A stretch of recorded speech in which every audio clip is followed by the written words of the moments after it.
idiots. The great ignorance is therefore the willingness to accept false answers to facts. The individual is perfectly willing to be deluded into the belief that the pattern by which he lives and by which he hopes to profit, that this pattern is sacrosanct and he can hope to fulfill it. Now we've got a situation in which nearly everybody is out trying to deceive somebody else. The whole process of business has been corrupted. We no longer think of the barter and exchange methods of the past. All is built upon a very strange but rickety foundation of man's inhumanity to man and man's ultimate selfishness to everything except himself. And to everyone else except himself, he is just one of the victims of the situation. This leaves us with certain uncertainties about how far we've come in this great evolutionary plan. Are we really getting somewhere? Yes, we are getting somewhere. There's no question about it. We're learning, but it's the hard way. It's an individual suffering 100 times more than he should. It's an individual who hurts for ages and generations when he should have had the tooth out in the beginning and let it heal. He's an individual who has been disillusioned until his heart is broken, but he has never been willing to give up the illusions that cause it. He is a good-hearted person who has believed in the brotherhood of man and skinned everyone in sight and been skinned in turn. This is the way the thing has gone. Somewhere along the way, we have lost the contact with the divine, and yet we sit on that contact all the time. This planet is a direct contact with the infinite reality of things. This earth is one of the great books which we are able to read. It is almost a visual, literal, symbolical representative of Holy Writ. It is the same thing.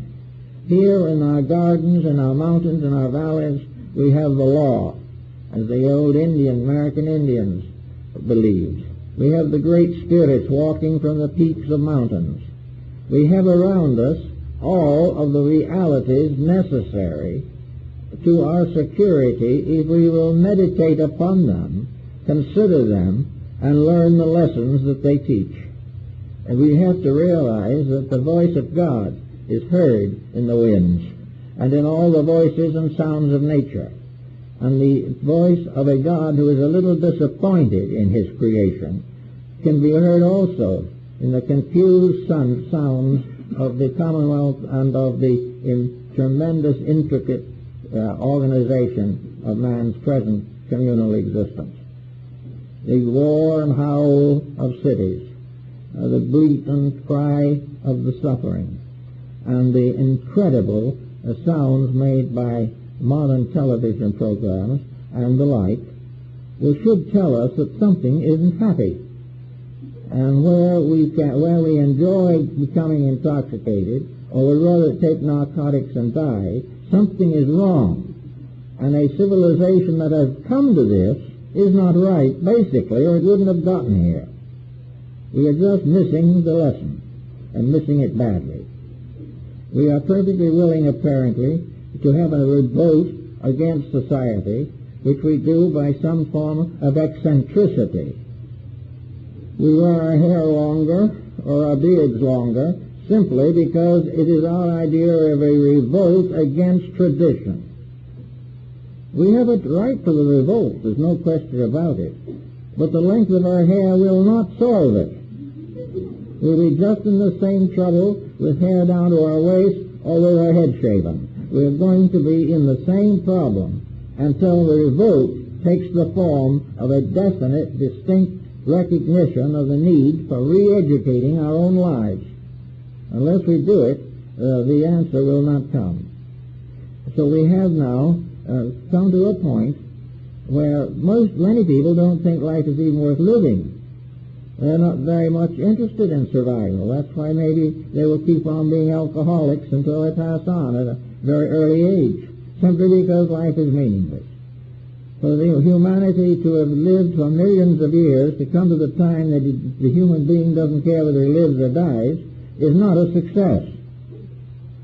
So all this glamour of the skyscrapers, all this glamour of computerization, all the wonderful achievements that we brag about have left us very poor little creatures without any real reason to exist, afraid to live and afraid to die.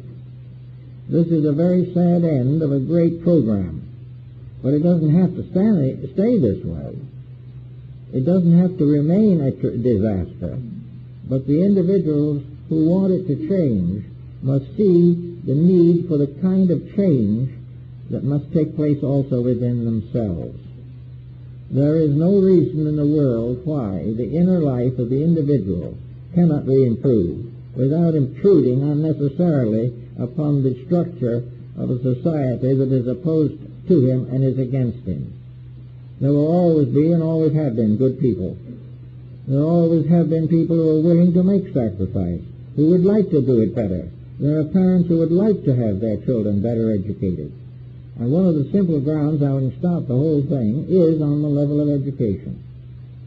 We are entitled to an education that is inspired by need and not by policy. Children growing up need to be educated in the basics of living. They need to know the difference between the natural ignorance of infancy and the acquired ignorance of the higher educational structure. They need to know that what they are learning will help them to be better human beings and not be satisfied to make them technicians who can command a high salary. We are training everyone today in an economic conflict, combat, and unnecessary situation rather than to educate them to be people. The individual with all the degrees has to go down and die like everybody else. He has, in almost every case, broken homes, delinquent children, great wealth, and still greater miseries. He is perhaps worth billions, but he is tied down to narcotics. He is held bound by alcoholism, or he has one of them of the many disasters which definitely prove the insufficiency of success.